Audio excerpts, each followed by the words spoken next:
If you're excited about the Pelicans' upcoming season, yeah, sure, there's Zion Williamson and Brandon Ingram to talk about, but Trey Murphy and Herb Jones both being named to the USA Basketball Men's Select Team might be a bigger reason.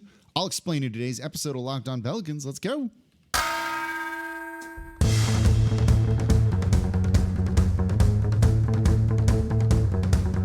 You are Locked On Pelicans, your daily New Orleans Pelicans podcast. Part of the Locked On Podcast Network, your team every day. Welcome to another edition of Locked On Pelicans, the daily podcast covering your favorite team, the New Orleans Pelicans and NBA, part of the Locked On Podcast Network, your team every day, available wherever you get your podcasts and available on YouTube. I'm your host, Pelicans Insider, credential member of the media, Jake Madison, at NOLA Jake on Twitter. Here with y'all on this Tuesday, still coming to you from on the road, but that's how devoted we are here at Locked On Pelicans. Every single day, Monday through Friday, your team every day. If you want to support the channel, become an everydayer. Listen Monday through Friday, though we will be dropping down to 3 days a week for the next month or so starting next week. I got some fun show topics for you that you're going to be able to get involved on as well. So I am excited. But today, I'm also excited because of the news that both Herb Jones and Trey Murphy III have joined the USA Basketball Men's Select Team. I think this is a sign of really great things. And I want to look at that in today's episode of Locked On Pelicans. So it was announced that they were both named to the 2023, I'll read off the press release here, USA Basketball Men's Select Team. And the Select Team features a roster of 11 current NBA players, along with 3 veteran players with NBA G League experience, international experience, and Team USA experience. Former Pelican Langston Galloway is also on there. So the select team will train August 3rd through 6th with the USA men's basketball team during their training camp in Las Vegas. And Herb Jones and Trey Murphy III are amongst that group. This is, I actually think, a kind of big deal, to be perfectly honest with y'all.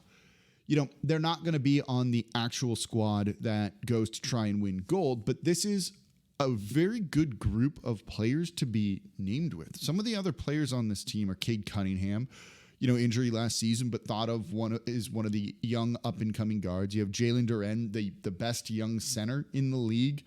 Maybe there's Jalen Green, Quentin Grimes, Chet Holmgren. You also have Keegan Murray of the Kings, Naz Reid of the Timberwolves, Zion Williamson of the Oklahoma City Thunder. These are all young players that people feel have a bright future in the NBA. And now 2 Pelicans players are amongst that group. So people put Herb Jones, Trey Murphy III on the same level as some of these other players here. That's an incredible thing. That means they could be in store for big seasons, or people think their overall ceilings as players are really high. And that's exactly what you want to hear if you're a Pelicans fan. We know they're dealing with salary cap stuff. In yesterday's show, if you're an everydayer, I talked about how, if they want to contend without paying the tax, you need young talent waiting in the wings. Okay, well, here's 2 young players, 2 young talented players waiting in the wings in case you have to let someone go and dump them in the future. So this kind of validates what the Pelicans have been building, what they're doing. It does speak to a degree about a good job that the front office has done. Even if the front office isn't perfect, you got these 2 draft picks correct. And that goes a long way for what you need. And you don't get put on here unless they think you're going to be even better in the future. I think when we look at a guy like Trey Murphy III, we'll do a show on should he start, should he not, will he close games, will he not, all of that. But he views himself as a starter, according to David Griffin from the Pelicans broadcast of the Summer League games. We think he's in store for a breakout year and could be in the running for most improved player. There'll be a show purely on that too. Herb Jones just got paid. Herb Jones has been a great defender in the league. And now with a new offense, I think he can become even more effective offensively and not at times hurt the Pelicans in that area, which has unfortunately happened. And to go against some of these other players, to scrimmage against the Team USA squad. It's the idea of iron sharpens iron. that's only going to make you better, even if it's only a couple of days, right? And they're not going to be going to play all of the games and things like that. The fact that they're going to be there practicing, being pushed, you gain some experience. You learn some things from that. There's almost no downside, barring an injury, to them participating and being part of this team. You know, you'd like it. You know, we have high hopes for Brandon Ingram coming in just incredible form from playing with Team USA. And we'll cover his games here, don't worry. And Jose Alvarado and Dyson Daniels, guys who are playing. And I think one other one might be playing too. Valanciunas maybe, but I can't remember if he backed out or not. So you have guys that are going to come in just better basketball form. I don't want to say shape, but maybe game shape than they have in the past. For a team that needs to hit the ground running quickly to get off to a fast start this season, because it's a bit of a make or break year for just this roster, I want to see them getting, you know, the best they can do, the most they can do this offseason. And I think Trey and Herb being named to that is going to give them a good jump on the year. And I think it means maybe they're just in store for big seasons. And if people around the league look at those guys and go, oh yeah, they're going to be good. And we've heard this stuff before. I'm excited for next season. I'm excited for next season because, and this ties into the next segment, I'm a pro here. I can string things from one to the next. I don't think this team has just run it back. You know, I've asked for your questions, what you want to hear in the offseason during Twitter, and we'll answer one in the third. A lot of people have just complained, and that's fine. I'm here for you. I'll be your therapist. I am not trained to actually be a therapist. Let me be very clear on that. You know, some people are saying, why run it back? I can't believe they're going to run it back. Look, y'all, they haven't run it back. They are not just running it back. You've got to go deeper than that. Let's do that coming up here next in today's episode of Locked On Pelicans. Before we do that, though, today's episode of Locked On Pelicans is brought to you by FanDuel. Take your first swing at betting MLB on FanDuel and get 10 times your first bet amount in bonus bets, up to $200. That's right. Just bet $20 and you're going to land $200 in bonus bets, win or lose. It's free money right there. That's $200 you can spend betting everything from the money line to the over-under to who you think is going to hit the first home run. And it's all on an app that's safe, secure, and super easy to use. Plus, when you win, you can get paid instantly. So there's no better place to bet on MLB than FanDuel, America's #1 sportsbook. So sign up today. Visit FanDuel.com/lockedon to get up to $200 in bonus bets. That's FanDuel.com/lockedon. FanDuel, official partner of Major League Baseball. And thank you for making Locked On Pelicans your first listen today and every day. We're here Monday through Friday. Every Thursday, we also do a live show at 7 p.m. I interact with the chat. We answer your questions. We have fun. Sometimes people want me to tell really old stories that I can't believe people have remembered about fights at watch parties and things like that. It's a really good time. I also drop a lot of, at times, probably information that I shouldn't put in there in those live chats. So if you want to ask a question in the moment, something that's burning, hear an answer, come join the live chat every Thursday at 7 p.m. Central, live show, not even live chat, on YouTube. So subscribe there. Subscribe wherever you get your podcasts as well. We are the #1 Pelicans podcast, and we will be 3 days a week. We'll have Top 10 Mondays, What If Wednesdays, and then the live show Thursdays at 7 p.m. Central that count as the Friday show. We'll do that for about a month or so, and then we'll start to ramp things back up to 5 days a week when the Pelicans hit training camp. So one of the things I've seen a lot of is people frustrated the Pelicans are running it back, right? The two kind of moves, and it's not full-on run back. They've lost guys like Jackson Hayes. They added Jordan Hawkins in the draft. You lost Josh Richardson, but they added Cody Zeller. For the most part, it's running it back because you have the same main rotation. Zion, B.I., CJ, Valanciunas hasn't been traded. It's the same, people who play significant minutes. That's still here, right? Like Jackson Hayes, you're technically not running it back, but Jackson Hayes wasn't that important. You're running it back with the key players here, the key components of this roster. But there's more to it than that, because I've seen people frustrated that they're running it back. Did you see last season, right? They were terrible. Yeah, and let's take the health out of this for a second here. Some people just don't think some of these players are good, whether it's Valanciunas, whether it's CJ, whether it's Zion, whether it's B.I. They all get criticism, and a lot of it's valid, some of it maybe not. But there's more to it than just the players coming back. And, people wanted Damian Lillard at it or someone else at it. And, maybe that wasn't going to be realistic. But they've done more to try and overhaul this squad. And you've got to think of what could that do for the team. And let's start with the big one, which is James Borrego. He's brought in to revamp the offense. The Pelicans' half-court offense was bad last year. It was not good. They struggled in the half court. But if you add a new offense in, does that unlock it? Does it make it better? And I think it very well could.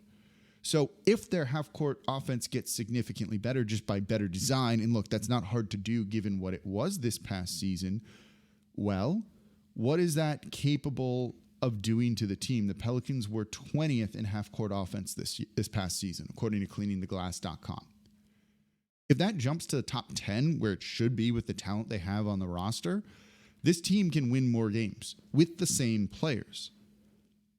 And so I think that has a potential to be a very, very big deal. And that's why guys like Jordan Hawkins, who fit that offense perfectly coming in, really matter. You go beyond that. There's been all the reports of the training staff being, the player performance and care team being revamped, Aaron Nelson not being in charge anymore. And that, if it keeps players healthy, is a big thing. You would have heard me in the middle of the season, if you're an everydayer, talking about this, and I've done this on the radio too, where a lot of people around the league think some of his methods are a little bit outdated, and he maybe doesn't have the same kind of street cred is the word, that he used to. So revamping that and trying a different approach, can that keep Brandon Ingram healthy? Can that keep Zion Williamson healthy? Can that help guys during the season deal with their injuries? If it does, and this team gets significantly healthier than they did last season, they could be really good, especially when you add in the fact that they're going to have a better half-court offense. Because, look, it couldn't have gotten that much worse than what it was. Even if you didn't have Zion for all that half-court offense would have just lasted in the league, and you only had him for 29 games or so. The other thing to factor in is they're doing other things too. They're making improvements and spending millions of dollars, as Gus Cattingill said on the show, to the practice facility. They're upgrading things. They're adding more stuff to it. Does all of that make a difference? And I think it has to. It might not be the big name player, but those are the type of things that also can help you win games, that can give you a competitive advantage in areas where you might not have ones otherwise, that maybe at least get you on level footing with some other teams around the league. So revamping the coaching staff some, bringing people in, getting new voices, and there's more to come with all of this. They just had another analytics guy. Can that help the Pelicans? And the answer is most assuredly it can. What degree of a difference does it make? We don't know yet. But it's not like they're just completely standing pat and be like, nothing is changing. They took a look in a mirror and said, we got to make some changes. Sometimes you can't change the players just due to contracts and other things like that. And they're trying. JV's on the block. Kyra Lewis Jr. is on the block too. But can you do it in other ways? And it seems like, and it's not seems like, it is, they are. They are not running everything back. And that's worth keeping in mind when we look at how this team might be different next season. That offense, y'all, was not good. Not good. Bad design in the half court. And now you're going to maybe unleash that a little bit with a team that has Zion Williamson, Brandon Ingram, CJ McCollum, who will be healthy, Trey Murphy, poised to take a leap there, Herb Jones being used more effectively, maybe Jonas Valanciunas being used more effectively too. This offense should be top 5. It just should be a top 5 offense in the league. With that type of talent there and the amount of different looks, the amount of different ball handlers you have, they don't have one true point guard, but they have a bunch of kind of ball handler by committee, a lot of half ball handlers, 3/4 ball handlers out there. It could be so good. There's no reason, unless you just want to be negative, to think that it won't be if they are doing things differently. If they're not, then it's a different story. But you don't make some of these moves if you're just going to do exactly everything the same. And so because of all of that, because with guys on Team USA and being around all of that or other teams, I'm excited for next season. I am optimistic going into next season about what they are capable of doing. That could all go away due to injuries, but that's why you take a different approach to injuries than what you've done before. So they're not just running it back. It is, I do think, a pretty significant shakeup of how this franchise is approaching the season. And I think that's a good thing and something that definitely needed to happen. Another change that has happened, I do think, is Zion Williamson's mindset. I want to elaborate a little bit on that and answer a Twitter question that's going to be coming up here next in today's episode of Locked On Pelicans. And thank you for making Locked On Pelicans your first listen today and every day. We're here Monday through Friday. No one else comes to y'all like this as we break down everything you want to know about the team and interact with y'all, taking your questions here on the show, turn them into segments. You got a question? Let me know on Twitter. Let me know in the comments down below on YouTube. A number of y'all seem to think that the Pelicans were actually trolling me with the Rudy Gay report. And that was a tongue-in-cheek joke. Some of y'all took that way too seriously. Just kind of funny. They don't need Rudy Gay. Listen to that episode yesterday if you haven't already, and become an everydayer if you want to support the channel. Or just listen, like one extra day per week than what you maybe do already if you're not. So Zion Williamson is going to be key to what this franchise can do. If you want to win a title, he's got to be doing his thing, right? Playing.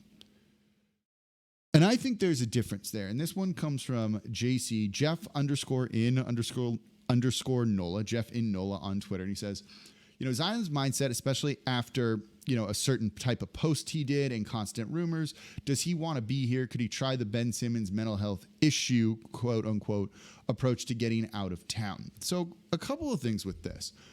I don't think there's any reason right now to believe that Zion Williamson does not want to be in New Orleans.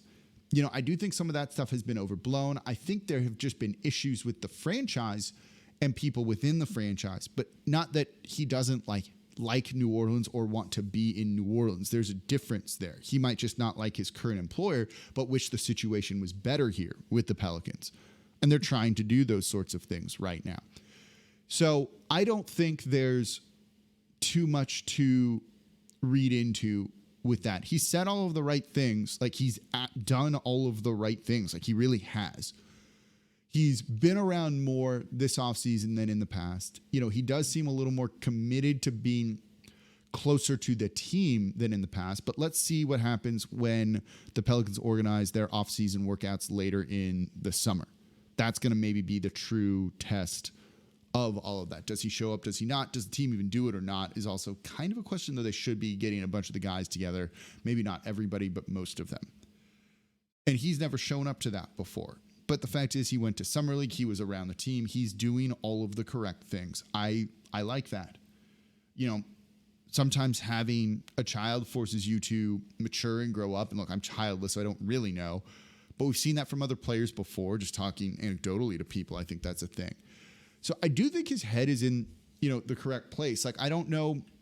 I don't think we need to jump to these incredibly negative scenarios of, could he try and force out due to this kind of like weird trick thing? And look, Ben Simmons, I'm not going to joke about mental health issues or say that people are faking them because I don't feel that's the correct thing to do here. But I'll say this. I don't think Zion's going to do anything with that.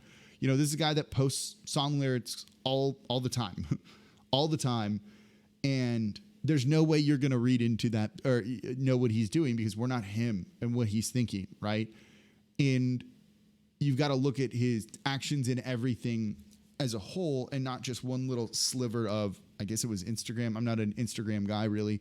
So I wouldn't look at any of that. That's going to drive you crazy trying to decipher what players say on social media. You remember the stuff with DeMarcus Cousins from a number of years ago, right? Like all of those things don't end up really meaning anything in terms of like predicting the future or understanding where a guy is or not.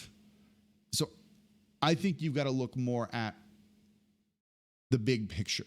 He's been in New Orleans working out. He looks like he's in very good shape. He's saying all of the right things. He's doing all of the right things. I don't think you want to forget about that stuff just because you saw something on social media and it makes you freak out or start to wonder about hypothetical scenarios where nothing about that has ever really been a concern with him before. Has he been down before? Has he not been doing okay mentally before? Yeah, but it's never been like, oh, he's going to force his way out. The criticism he gets a lot of it's incorrect and overdone, but a lot of it's also valid. Like, a lot of the criticism he takes is completely valid, and he's brought it on himself. But I do think he's starting to learn from all of that and starting to make the correct changes. Like, I do think something, a switch has gone off in his mind. Something has kind of changed with him in his view and the approach. We'll see for sure, because it's the offseason, who really knows. But I feel confident about that. Like, I do. Let me know what you think in the comments down below on YouTube. Do you agree or disagree with that? Or do you think it's going to be kind of like the same old Zion, which has still been very good? So keep that in mind as well. Let me know what you think. And that's going to do it for this episode of Locked On Pelicans. I wanted to do a deep dive on some of the defense. Then this other stuff came up, and I was reviewing some film, looking at some numbers. I want to go into that tomorrow, because I ended up coming up with a really good show for that I need a little bit more time on, and I need to look at one or two more things before I kind of bring it to y'all. But I have some really good stuff on the defense with Jonas Valanciunas in particular, rim protection, the defensive scheme, all of those things that should help you kind of understand maybe their approach to this offseason and what they did last season, what they might do this coming year as well. So I'm excited about that show. Make sure you become an everydayer and listen to that one tomorrow. So as always, I'm your host, Jake Madison, at NOLA Jake on Twitter, and I'll be back with y'all then.